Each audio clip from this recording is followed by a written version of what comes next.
serahkan adalah donasi dari teman-teman seluruh anggota Partai Nasdem, yaitu 3 ton 750 kilogram beras.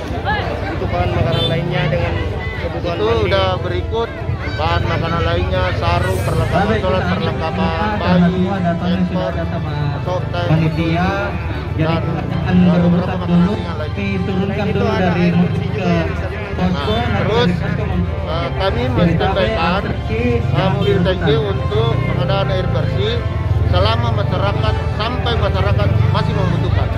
Pak, tadi warga inginkan lampu. Tadi kan ada yang teriak inginkan lampu. Iya. Artinya bahwa dia butuh penerangan. Olehnya itu kami bersama teman-teman masuk lihat lokasi, apakah kita harus menyiapkan genset untuk penerangan. Dan insya Allah kalau memang dibutuhkan, Partai Nasdem siap adakan malam ini.